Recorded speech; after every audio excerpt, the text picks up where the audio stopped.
I learned more from that than I would from Fallout, because when Fallout shipped, so many things came together by complete happenstance. Well, talk about lightning in a bottle there, friend. And we know there are no winning formulas to make timeless classics, but if there were, I think the base component would be to do your thing as a developer to make the game you'd like to play as a player. And I think that when this happens...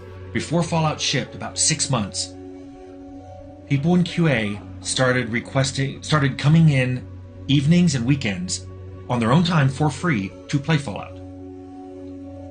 Some of those QA people were turning down paid overtime on other projects, which then got me in trouble. I got called into the executive producer's office saying, hey, we can't get people to do overtime because they're playing Fallout on their own. Are you encouraging this? And I had to tell them, I'm not encouraging this, but I am encouraged by it.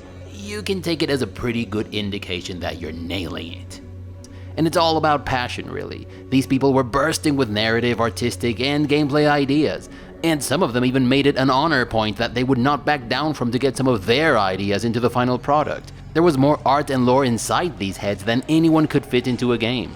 These people lived in the world of Fallout. They suffered the plights of its people. They probably even came up with ideas about some of the most evil corporations we see in the game while they were taking showers or something.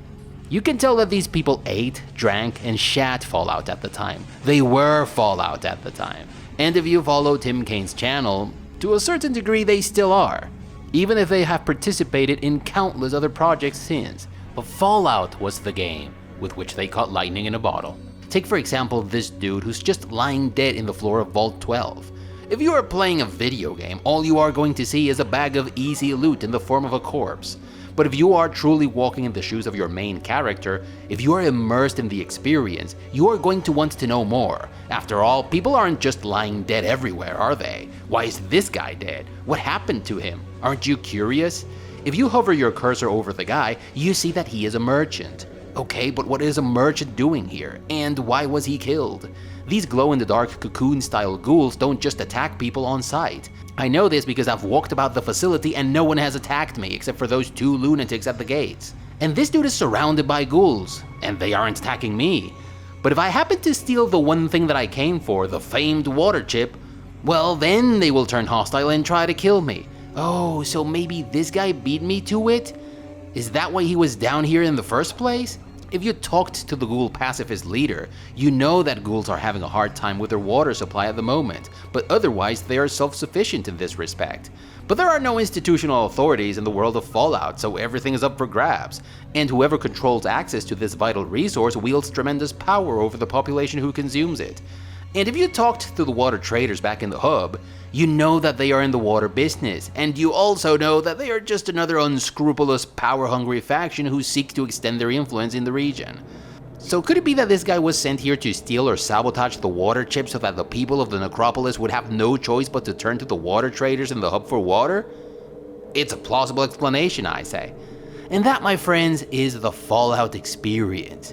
See, this dead guy here can be just another source of loot for those who are just playing the game. But for those who are living the experience, there is this teeny tiny piece of text that unfolds exponentially in all directions, adding complexity to the game's world. It speaks volumes of the game's people, its factions, and the overall state of things in the wasteland. This dude and this conspiracy theory have nothing to do with any of the game's objectives. Inspecting the guy doesn't yield experience, it doesn't trigger a dialogue and much less a cutscene, it's just there for those who want to sink their teeth into the beefiest lore that has ever been conceived for a game. So when writers and developers care this much about their game and its lore, when they put so much passion into details that go beyond the confines of the space and time in which the game takes place, fortunate happenstance, as Tim calls it, is very likely to happen. And you know what happens with lightning in a bottle. You can't make it happen twice, but you still have to give credit for those who try and partially succeed.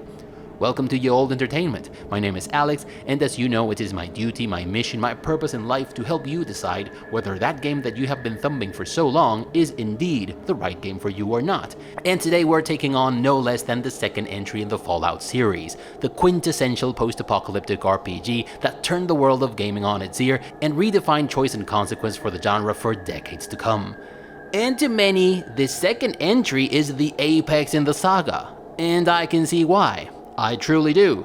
But we had never really planned on a sequel, and by that what I meant was there were no hooks in the original story. We just weren't thinking of a sequel. We were just trying to get Fallout 1 out the door. And it shows. And maybe that's why I was not as crazy about this one as I was about the first title, but make no mistake about it, this is still a masterpiece of a game. And if you are an RPG guy or gal, this is one of those titles that you just have to play before you die. And all the way to the end, mind you. As you know, I rate games according to a system of categories that I feel are relevant to the genre of the game at hand. And Fallout 2 is a post-apocalyptic CRPG with turn-based combat mechanics. And when it comes to those, character creation and character progression are up first. Well, it's straight out amazing. Of course, no surprise there.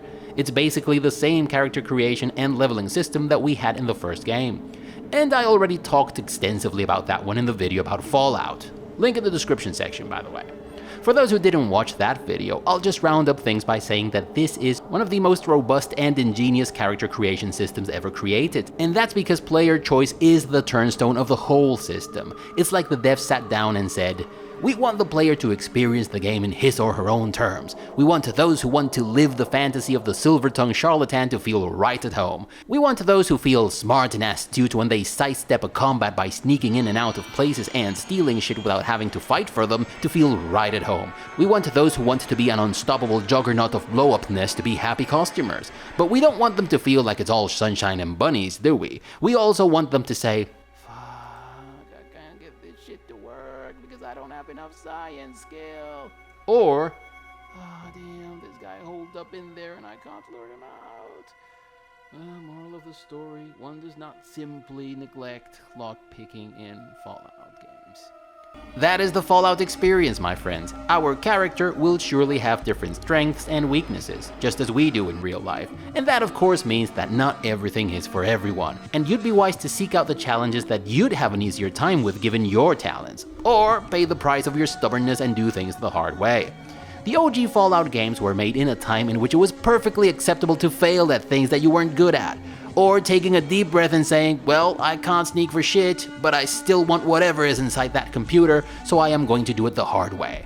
And this was something that you said knowing full well that some of your companions were going to die in the process, and that you were probably going to have to make your escape the Mad Max way. Choice and consequence and opportunity cost. Few games nail these principles like the original Fallout games.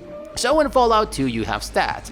And these stats govern various aspects of your character's build. Strength, for example, modifies your carrying capacity, and this in turn is beneficial to your economy. It also has an impact on skills such as unarmed and melee combat. Your agility score determines how many action points you have, and it also governs skills like lockpicking, steal, sneak, traps, and your proficiency with combat skills.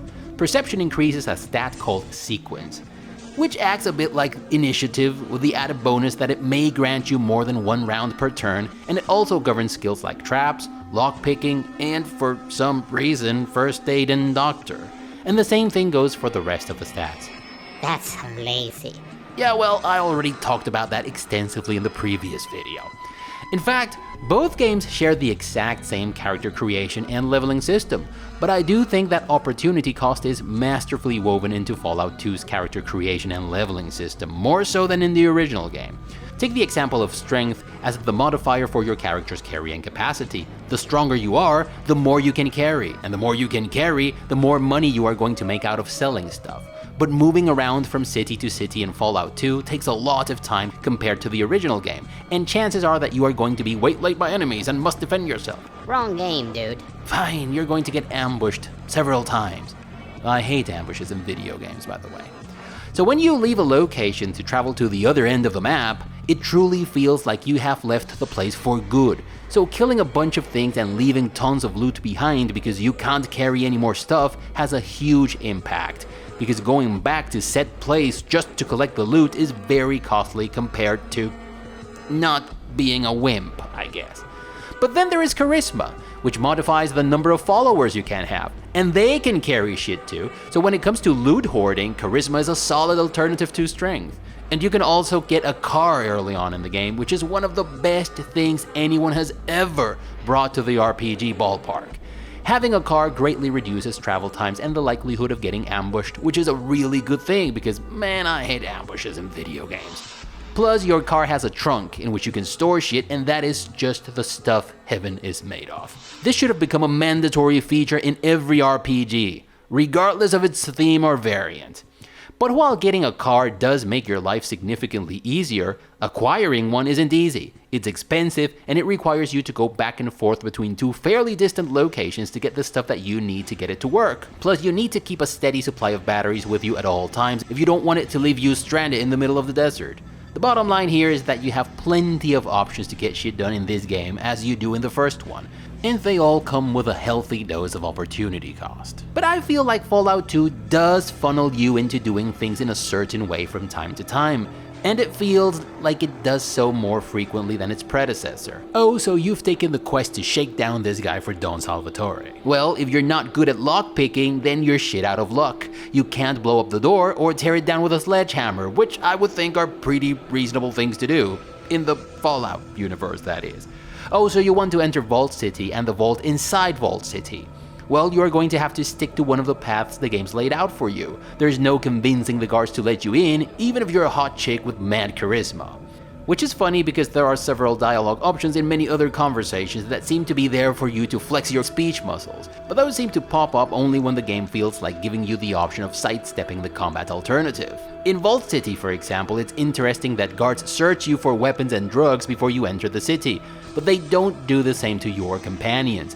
So technically, you can smuggle in alcohol and weapons by giving them to your friends. And that's a very Fallout approach to the situation, thinking outside the box and stuff. But if you decide to sneak guns into Vault City, and if you use them to get one of the game's objectives done, this will backfire on you catastrophically. So much so, in fact, that you will be forced to abandon whatever questline you were following at the time. Which sort of defeats the purpose of you taking an alternative route. The point that I'm trying to make here is that while you still enjoy a huge degree of freedom, as you do in the original game, sometimes the costs of not doing things the way the game expects you to far outweigh the benefits and the thrill of trying alternative things. Now don't get me wrong, Fallout 2 is still up there with Arcanum and the original Fallout in the pantheon of choice and consequence. It even far surpasses modern games that do this really well, like UnderRail. But I feel like it was not quite on the same level as the original. There is one thing that pissed me off tremendously about Fallout 2, and although it's not technically a character creation and leveling problem, that's where this issue had an impact for me, so I might as well mention it here. I hate that I was not able to continue my journey as the Vault Dweller. I'm sorry, I hated it. And here's why. Fallout and Fallout 2 had already been released by the time I sank my teeth into these bad boys for the first time. It must have been the year 2002 or something, so I duly went and played the original Fallout first. And I freaking loved it. It was everything I didn't know I needed in a post-apocalyptic themed game. And when I had my first taste of Fallout's trademark succession of stills at the end of the game and heard this for the first time... Only a single question remained unanswered. What happened to you? I said, fuck yeah, let's find out.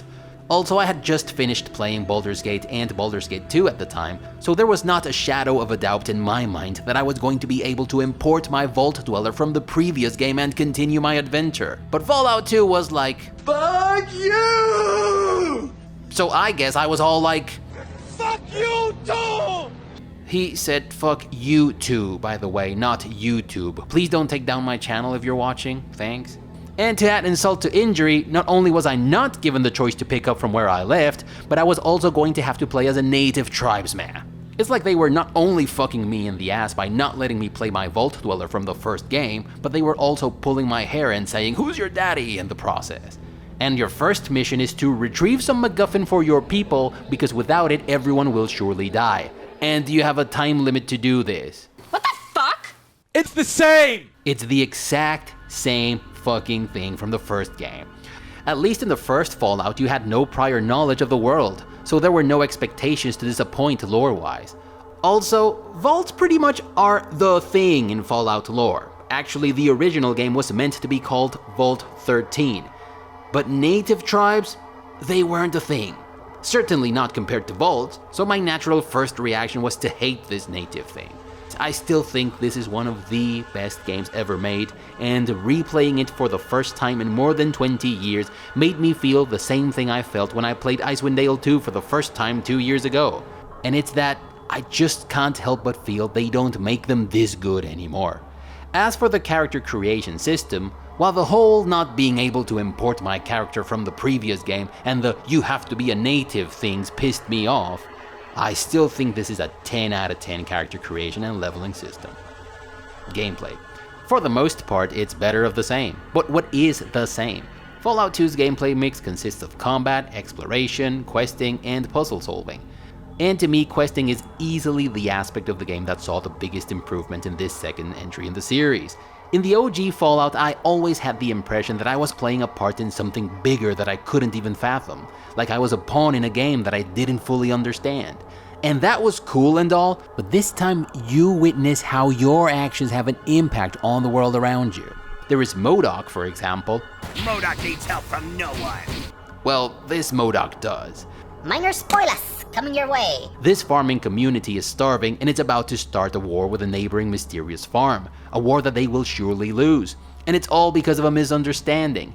And if you take the time to pull the thread of the mystery behind the disappearance of a MODOK citizen that has been wrongly pinned on the community living in the mysterious farm, you can change the fate of the people of MODOK for the better. The geopolitical landscape in Fallout 2 is much more complex than the one in the original Fallout, and this translates into better quests, with greater stakes, and much more juicy, lore-consistent implications to sink your teeth into.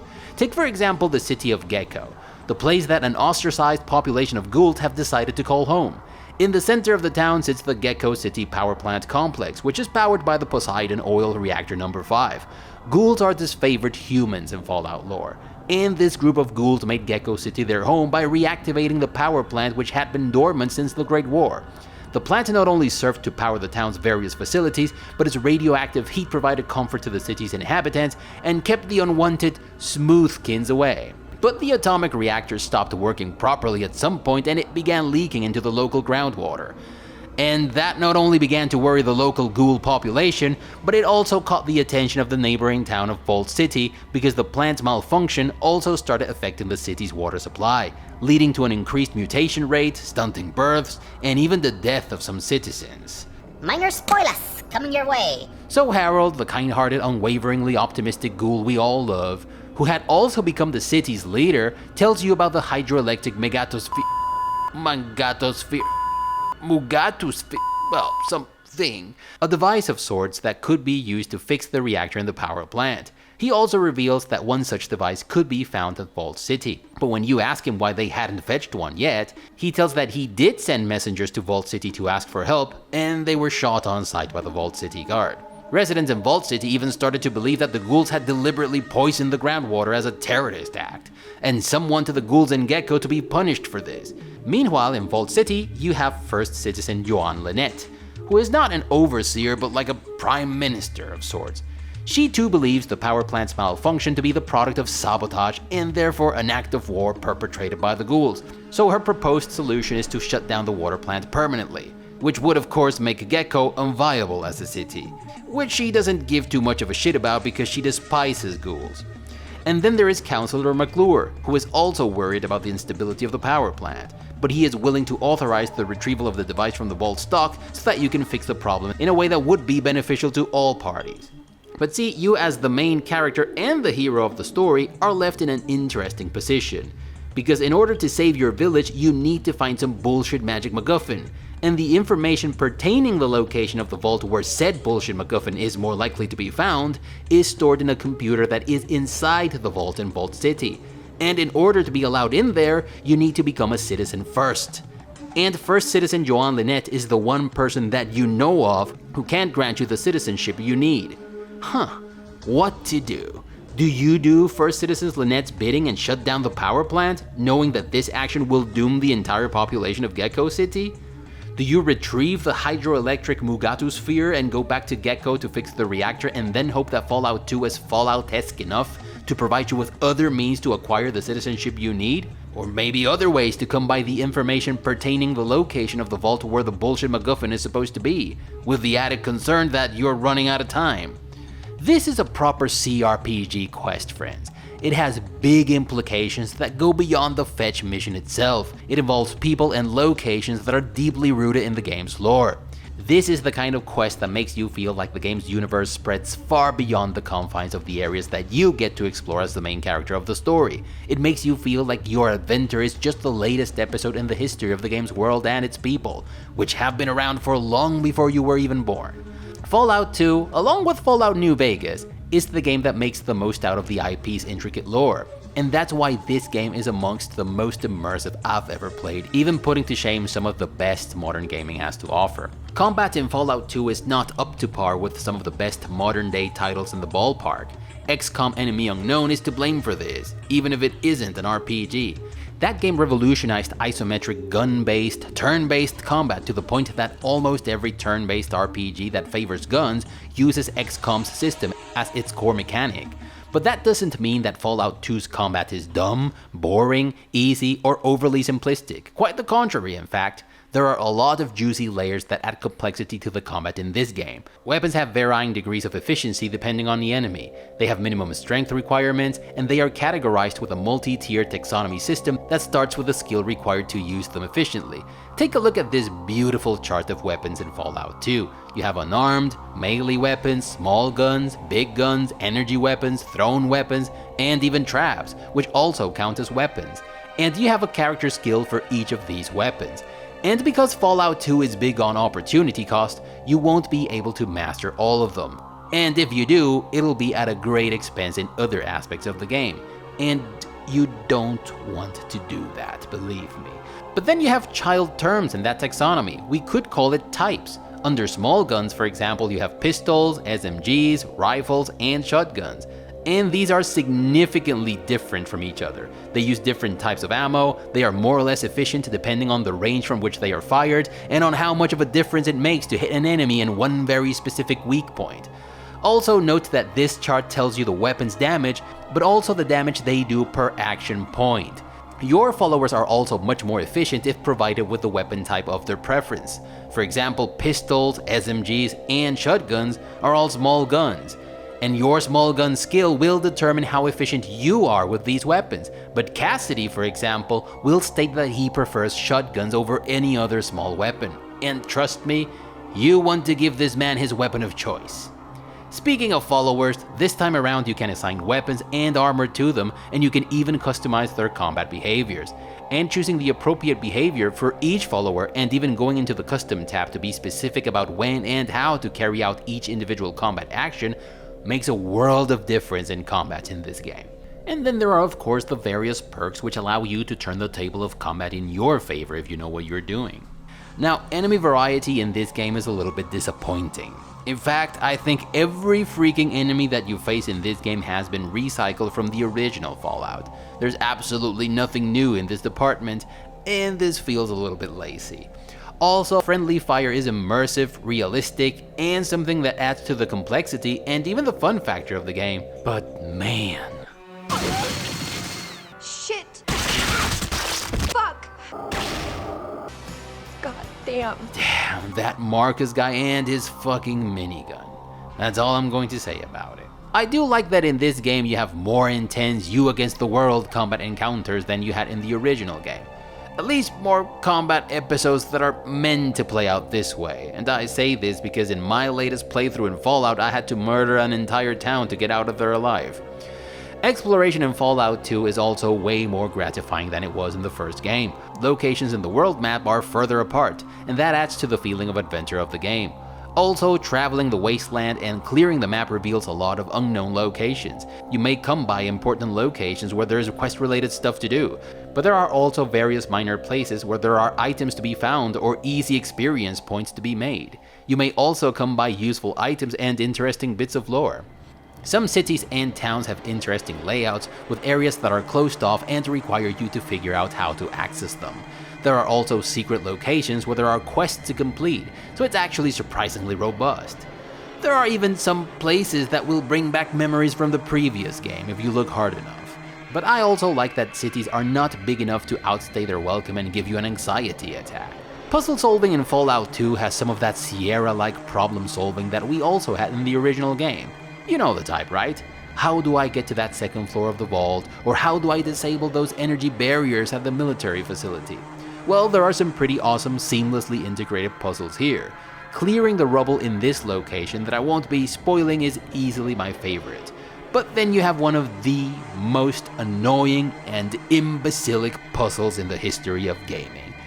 Developers everywhere, if any of you are listening, I'm betting on unlikely.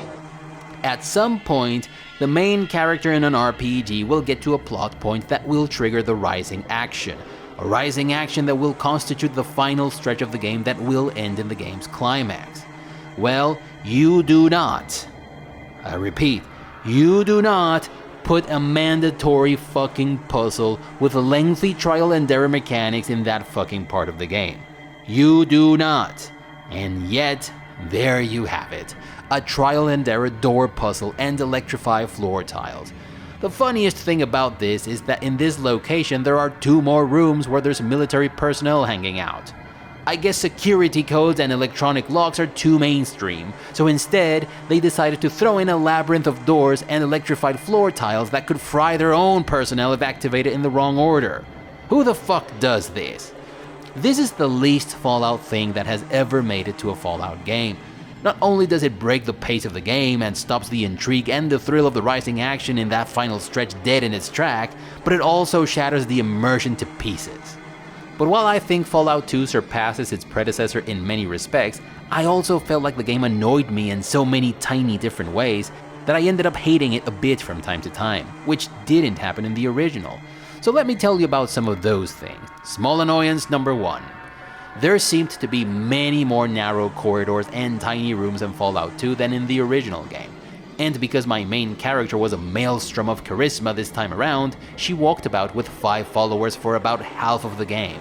And I lost count of the times I had to load a game just because my followers trapped me in a corner and wouldn't get out of the fucking way even if I asked them to keep their distance. Actually, for your amusement, I made this safe-scumming pie chart of my experience with Fallout to give you an idea. Small annoyance number 2. If you do not buy a car early on in the game, you are in for a world of pain. Even if you have decent luck, if you decide to walk from, say, Broken Hills to the NCR, you'll be ambushed an average of 12 times. And man, I hate ambushes in video games. Have I mentioned that before? And I particularly hate ambushes in Fallout 2 because this game is meant to be the king of choice and consequence and opportunity cost. But the cost of not getting the car as soon as you can is so astronomically high in terms of the ridiculous number of times you're going to get ambushed that the game's fun factor drops to 0. So legging it is not a realistic option. Small annoyance number 3.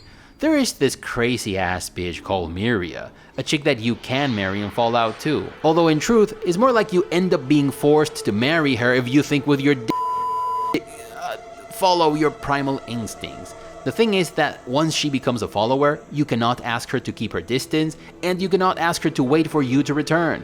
And there is this mandatory quest that requires you to infiltrate a location, but in order to do so, you need to roll it Han Solo. So your options if Miria is in your party are kill everyone in the facility, not a great plan, or shoot Miria in the face and leave her to rot in the desert. So in this case, as it happens with a buying/not buying car decision, the cost of one of the options makes it not viable. So marrying Miria and taking her as a follower before you complete this quest is simply not an option. Small annoyance number 4. There are also some very annoying restrictions to move around in some of the cities of the game. Vault City, for example, does not allow mutants. They also don't allow drugs or weapons into the city, so every time you enter the city, you have to dismiss your companions and drop all drugs, weapons, and ammo. Walking about the NCR requires you to holster your weapons. The guards there will warn you to put away your guns even if you don't talk to them, and if you don't do it immediately, they attack you. They even attack your followers if they are carrying guns, which means you have to ask them to wait outside or by the door. And if you have been using them as pack mules, and if you want to trade with, say, this guy, that means you're going to have to make several trips back and forth between your friends and the vendor to trade their gear. These restrictions make sense lore-wise, and they may not seem like too much of a hassle individually, but they do amount to a great deal of annoyance in the long term. Small annoyance number 5. Last but not least, there is of course friendly fire. This is a part of the game I understand, and you are even meant to make it work in your favor by positioning your character cleverly, but this time you walk about with a minigun wielding mutant. And while it is super badass to have an ogre-sized mutant wielding a portable Gatling gun, these motherfuckers are known for being the king of friendly fire. In the original Fallout, I lost count of the times I made this work to my advantage at the Mariposa military base. But in Fallout 2, my boys and girls had a knack for consistently putting themselves on the receiving end of this bullshit. And those are all nitpicks, I know, but if you add them to some of the more major issues that I have with the game, like not being able to import and play your Vault Dweller from the first game, and having to play as a tribesman from a primitive village, which doesn't make an awful lot of sense given the lore from the original IP, then you have a combination that takes a bit of a toll on the fun factor. Fallout 2 also suffered a bit from the first game was more successful than expected syndrome. The original Fallout was a B-tier project, and it ended up being successful beyond any expectation, so they naturally had to get a sequel out the door as soon as possible. And they managed to get one in less than 1 year, which is quite impressive. But this translated into a few problems that we are going to talk about later, and a few loose ends gameplay-wise here and there. This spacecraft, for example, was meant to be an alternative way to get to the Enclave, as was this Vatbird sitting in the middle of the Navarro military facility. And it was even hinted quite a bit throughout the game that these badass flying contraptions were going to play a role at some point. They didn't, of course. And if you ask me, they should have removed those loose ends before shipping. Now don't get me wrong here, Fallout 2 of course belongs in the Olympus of CRPGs, even if we throw in its medieval fantasy cousins and its modern day spiritual successors. But if someone held a gun to my head and forced me to choose between Fallout and Fallout 2, well, I would have to go with the first one. Story and lore. To me, Fallout's lore is quite simply incomparable. If you are a conspiracy theorist and you pick up the Fallout Bible and read through its event log, man, you are going to have a field day. Many of these events that have taken place in Fallout lore are scaringly similar to some of the things that humanity has witnessed and staged in the last 10 or 20 years.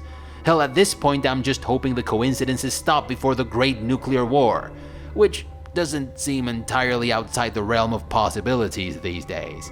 But I am pretty sure that those who conceived Fallout's original lore were not gifted with amazing powers of premonition. I think the reason behind their surprisingly predictive creation is much simpler. Nothing in Fallout was pulled out of someone's ass. There is no plot convenient bullshit, there is no wouldn't it be cool if, there is no what this IP really need is, no, none of that bullshit. Everything in Fallout is deeply rooted in verisimilitude, from the currency used in the Wasteland and the long-winded explanation of how it came to be, to the evolution of artificial intelligence, to the emergence and proliferation of totalitarian mafia-like groups in the wake of failing states. All these things in Fallout have evolved in ways that are consistent with the human ways. And hell, even Bethesda, who are famous for their ability to fuck things up, did a half-decent job with this IP. The story, though, is a different beast. I am a bit on the fence about this one. This time around, the various factions and peoples who coexist in the Wasteland are more aware of each other. Some perceive their neighbors as a threat and are preparing to act against them. Others seek the unity of the region through authoritarianism because they genuinely believe their plan is the best option for everyone. Others watch from the sidelines while they prepare for the worst, but most go on about their business doing the best they can with what little they've got. But as the man behind the wheel of the main character in the original Fallout, I was riddled with the anxiety of uncertainty. My journey throughout the Wasteland raised many questions about the world around me, its history, and its people. And the precious few answers that I did get, I had to piece together from the various bits of lore that were lying around in the world, like the robed figures that were casually treading about undisturbed in the necropolis right under the mutants' noses, or the corpse of the water trading company guy down in Vault 12, or the fact that there were large human settlements going about their businesses, settlements that the people in my vault didn't even know existed, or the strange virus of unknown origin that was engineered by an obscure group with equally obscure purposes? Well, some of these questions get very thorough answers in Fallout 2, especially near the end. The problem is that your Vault Dweller from the first game is not the one on the receiving end of these revelations. It's some guy or gal who's supposed to be a descendant of the Vault Dweller.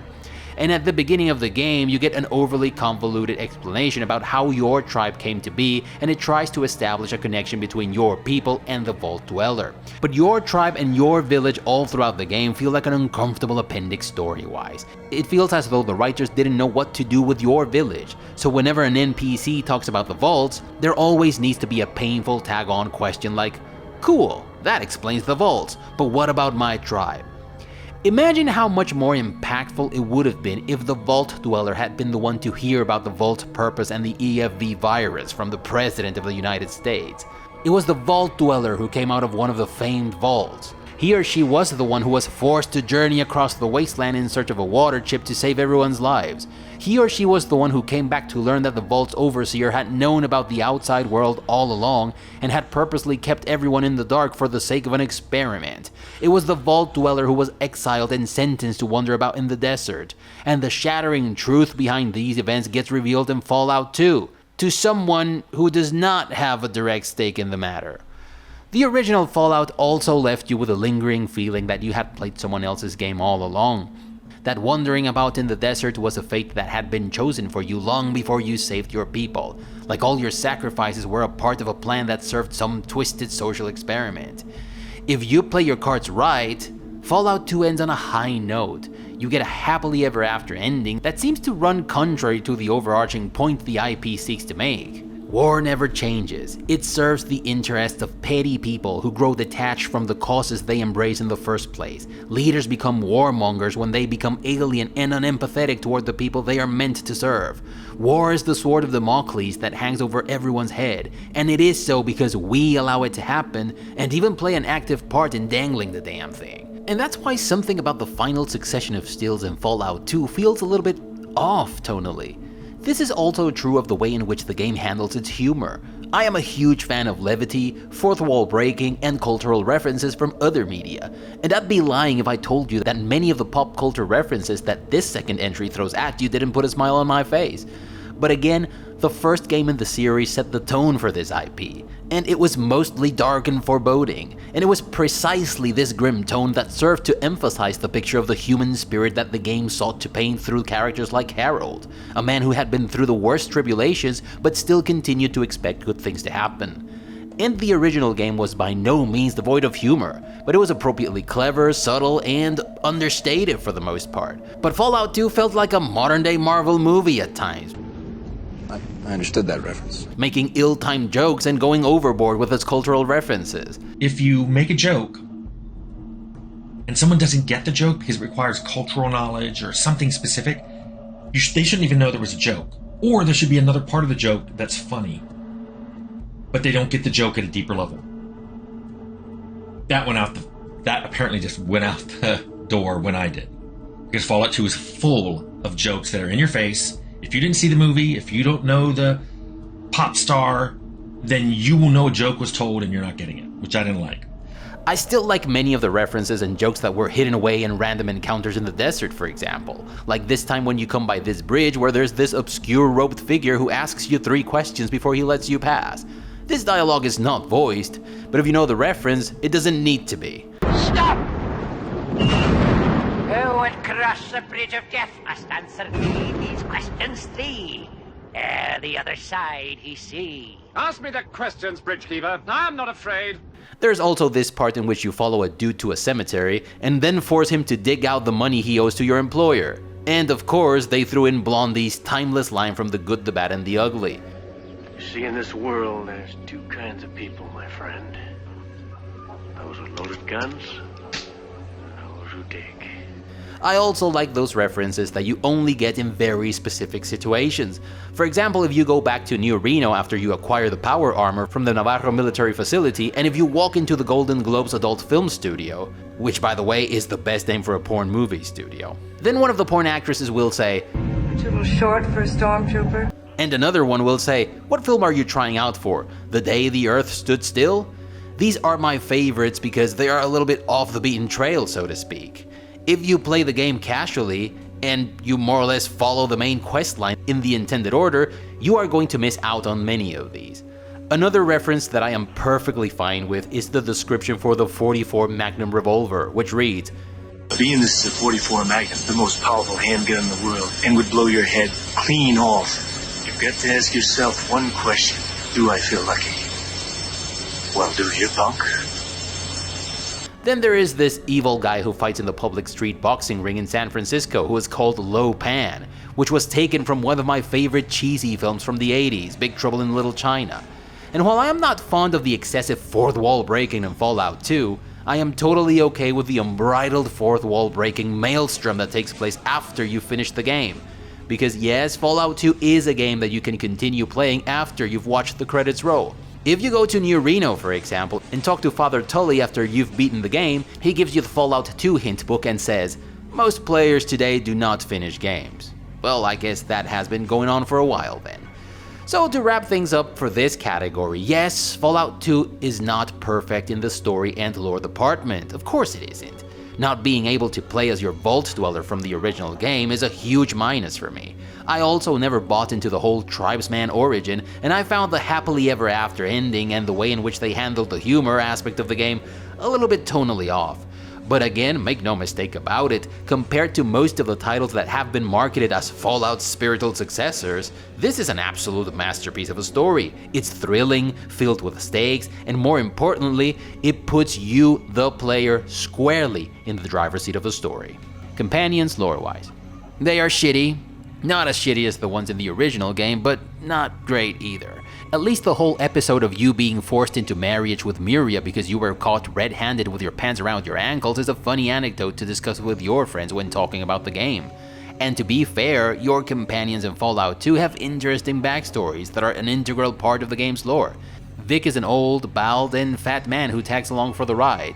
And hey, if you've played Fallout 2 for the first time when it first came out, and if you subscribe to the thesis that people can only feel represented if they see characters who look like them, well then there's a good chance you're going to feel right at home with Vic.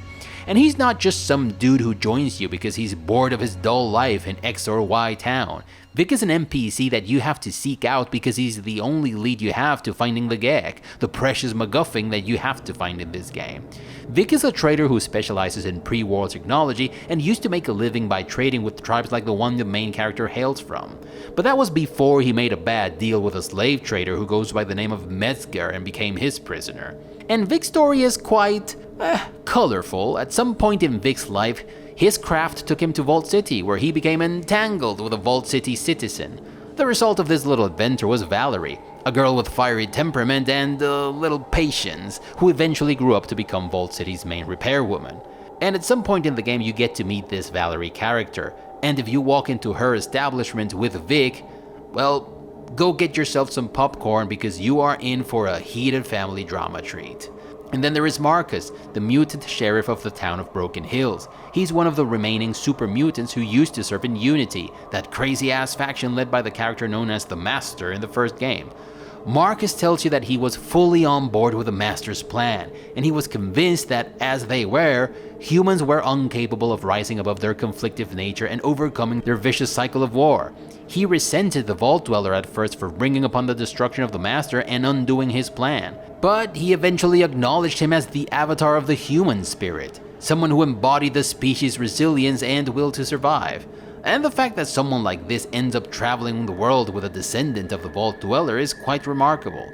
There's also Goris, an albino Deathclaw that you can ask to join, fellow tribesman Solik, Harold's fellow ghoul assistant Lenny, Cyberdogs K9 and Robodog, Davin, this annoying moron, and freaking Skynet even. An AI that you can download into a robo-brain, which I have never done in any playthrough because I've seen the Terminator and I know how these things end. Fuck you, asshole. But after you recruit these guys, gals, dogs, monsters, and things, there's nothing else any of them have to say about anything. They don't give a shit about anything you do, they have nothing to add in any conversation, and there's barely any context-sensitive party banter.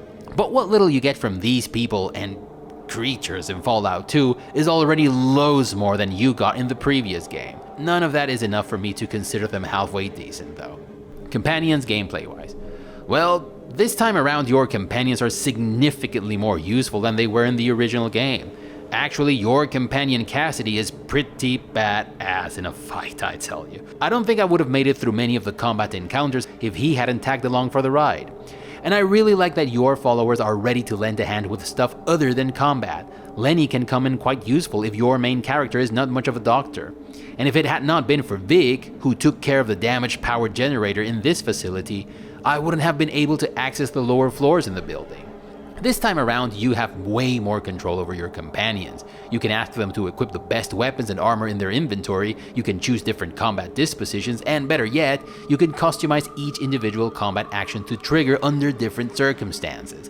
For example, you can tell tough sons of bitches like Marcus and Cassidy to use stims only if they are badly hurt, but you can customize weaker characters like Vic or Lenny to use stims as soon as they get injured. And being able to equip power armor on Cassidy, for example, whew, that's one of the most satisfying things I've ever done in a game. Combat control also allows you to greatly mitigate friendly fire coming from burst shots, as you can command your companions to use weapons that have burst modes like SMGs and the H&K cause to use only their single shot modes.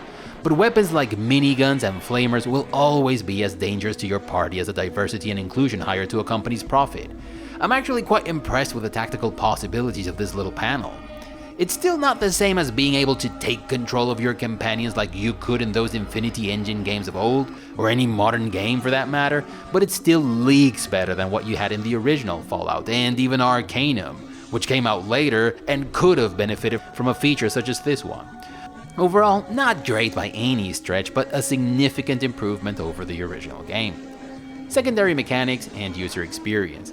Secondary mechanics in Fallout were ahead of their time for sure. In addition to your standard fare trading feature, you can learn skills from books, you can take your weapons to specialists to get them enhanced, you can power up your car and use its trunk as your stash, you can use explosives to get through some of the game's obstacles and to make some of your kills look like accidents when the situation calls for it, which is sweet. No other RPG that came out around that time added these many layers of secondary mechanics to their gameplay mix, and most of them contributed to the game's core gameplay premise of freedom and consequence. But there is no way to candy coat it. The user experience in the original Fallout games developed by Black Isle Studios isn't great by today's standards. The game's core and secondary mechanics felt like a comfortable old shoe to me, because I experienced them for the first time ages ago. And they are quite intuitive if you think of it, but they aren't exactly lean. I mean, scrolling up and down through a single column of items that you cannot sort or filter in any way, anytime you want to buy, sell, equip, or store something, isn't exactly cutting-edge UX. Having to engage in trade with each individual companion before trading items with a vendor because you can't have them interact directly is a pain in the ass by today's standards. Also, while the contextual menu mechanic gives you a lot of control over your character's actions while keeping a bit of that old-fashioned uncertainty that requires you to figure out how to do things, which adds to the fun factor of the game in my opinion, it does come off as clunky from time to time. Combat mechanics are exactly what they need to be, given the game's pre-XCOM Enemy Unknown combat system, and while they may take a bit of time getting used to, once you get a grasp on how they work, they won't get in the way of your enjoyment of the game. Just remember, boys and girls, you can click here to end combat once you've killed all the bad guys. Overall, Fallout 2's secondary mechanics add complexity to the game's core premise, and the user experience in the game has to be taken as a product of its time. If you are able to do this, I am sure it won't get in the way of your enjoyment of the game.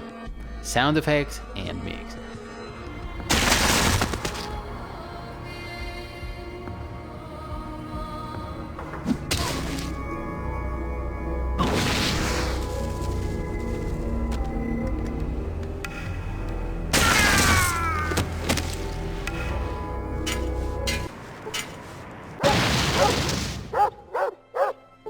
Sound effects and mix are every bit as good in this second entry as they were in the original, and that means good. Listening to the sound of machine gun fire as bullets tear these nerds apart and scatter their limbs and innards all across the place, dude, that is the apex of dopamine sweetness. And I tell you, I would have expected this particular aspect of the game to feel dated and unimpressive compared to newer titles.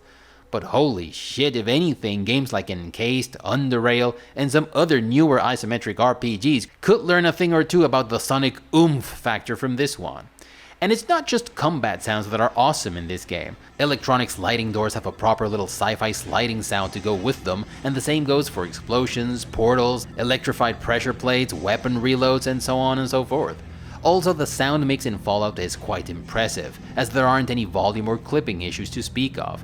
And while the sound landscape is not as busy as in some of its medieval fantasy cousins, I still think it is quite remarkable that Fallout and Fallout 2 got this so right when it was clearly one of the worst things about CRPGs from back in the day. If I had to level some criticism at the sound in Fallout 2, I'd say that every sound seems to have been recycled from the previous game. There are no new monsters, so there are no new monster sounds.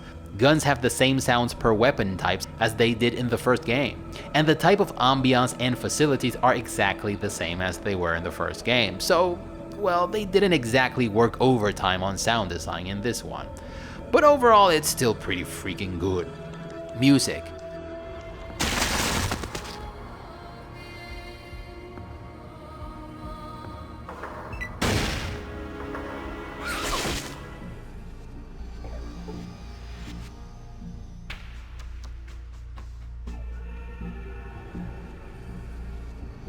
Think of those tavern tracks from Divinity Original Sin 2 and Pathfinder Wrath of the Righteous. A tavern in a video game is one of those locations where you expect music to sound like it's coming from somewhere in the room. And these tracks, as epic as they are, and don't get me wrong, they're fucking awesome to listen to as standalone pieces. They are lore and tone consistent and overall very tavern-y.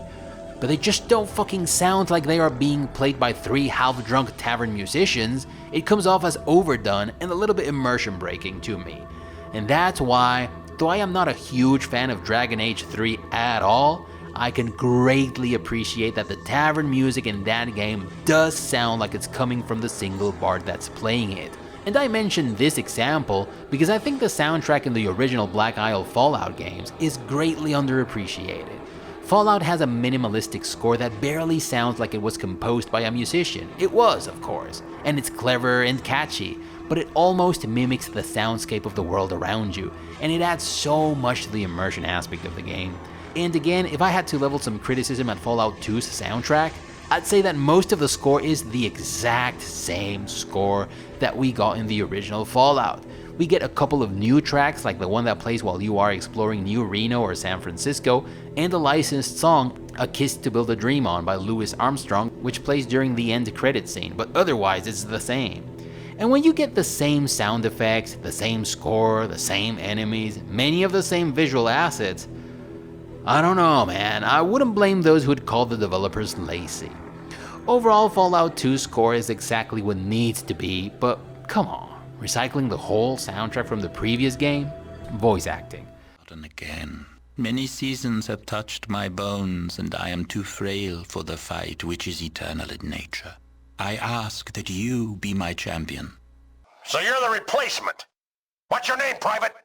What was that? Did you forget something, Maggot?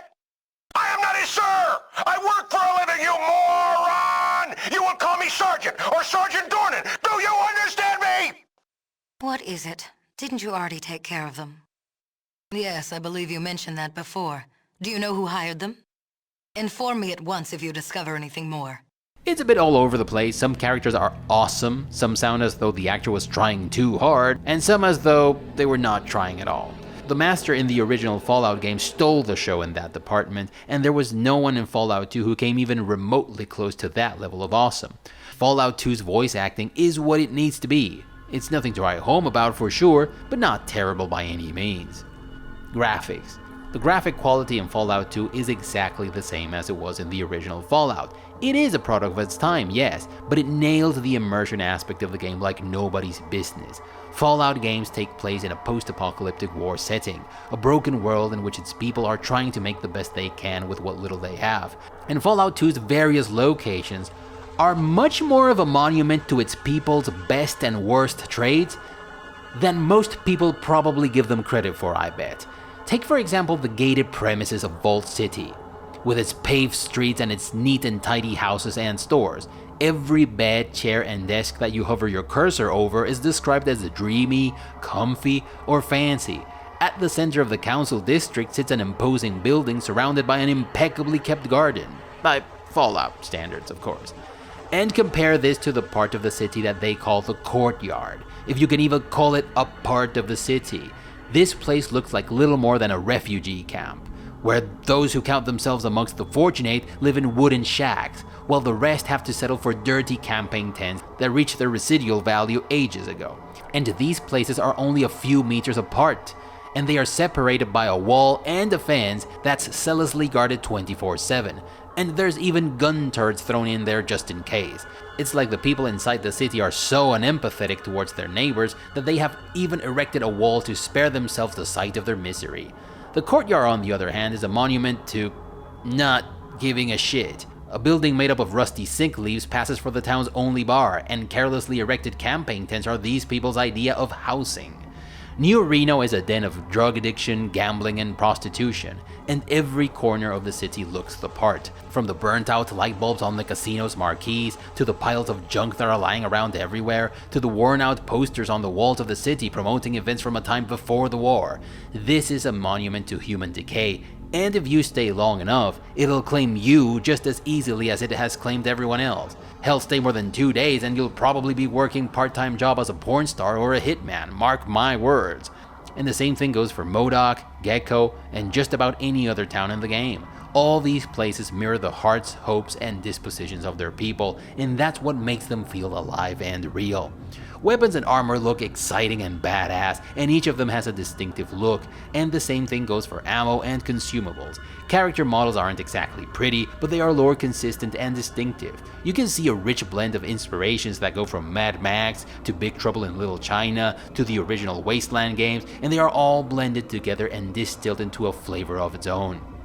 One thing that I've always found very impressive and very telling of the attention to detail that was put into this game are the characters' animations. There is an animation for everything here. There are kicks and punches, different animations for different melee weapons and guns, and even characters that are just standing about doing nothing scratch their asses out of boredom or reload their weapons from time to time. Your character even does the cowboy holstering animation when he or she needs to put its gun away. But again, almost all these animations were already a thing in the original Fallout, but I guess that if something isn't broken, there is no need to fix it, is there? Performance and stability. Whew, it's not good, guys. I got my new version from Good Old Games, and running the game with the high-res patch, I did get my fair share of FPS drops. Oddly enough, these issues often came to an end when I brought up my inventory screen or talked to one of my companions, but I don't remember having these issues in the original game. Also, there is a scripting issue that has been around since the first version of the game, and it has even been acknowledged as a scripting glitch, and it's that completing the quest to optimize the power plant at Gecko City does not change the bit of the final narration that talks about what became of Gecko. Fallout 2, though, is nowhere near the levels of disaster of games like Arcanum or the Temple of Elemental Evil. Other considerations and final thoughts. I know this is going to sound like an old man reminiscing of the old days, and it is just that in part, but I never get tired of saying it. They don't make them like this anymore, it's as simple as that. I am an old dude for sure, but in the last 2 years I've played more than 20 video games that have come out in the last 3 or 4 years. Some of them I have been thoroughly entertained with. Some of them have been shameless hacks that would only impress newcomers who didn't get the chance to experience the OGs when they were hot off the stove, but some others have been pretty fucking impressive. I won't take that away from games like Elden Ring, Tainted Grail Conquest, or Ghost of Tsushima. I am not that guy who declared 20 years ago that his favorite game is going to be this one, Arcanum, forever and ever, and nothing will ever change that no matter what. That would be the most foolish thing to say, I think. It would be like declaring that I am too old to try new things, or that I have already experienced everything gaming has to offer. That's how you miss out on Expeditions Rome jaw-dropping plot twist, or Inscription's mind-blowing fourth-dimensional narrative design, or Doom Eternal's non-stop demon-slaughtering action, or Circus Electrique's ridiculously amazing soundtrack and animations, or Elden Ring's larger-than-life world and premise. And believe you me, if gaming is your preferred form of entertainment, you cannot miss out on these things I just mentioned, no matter how old or young you are. But if I were to bundle together and rank every game that I've played in the last 5 years, including these new games I mentioned, those old games that I replayed for the channel like Arcanum and Baldurs Gate 2, and those old games that I played for the first time only 2 years ago like Icewind Dale 2, I would say that Fallout 2 is still easily in the top tier. To me, choice and consequence and opportunity cost are core aspects of RPGs as a concept. And while I think these concepts reach their apex in the CRPG world with Arcanum, Fallout 2 definitely paved the way a couple of years before. It presented the player with a solid narrative structure and it put him in the driver's seat, not only of the story, but of the whole experience. It struck the perfect balance between freedom of choice, player agency, and structured narrative. It might have not told the best story imaginable, it might have shot itself in the foot with some of its narrative decisions, and it might have annoyed people like me in many tiny ways.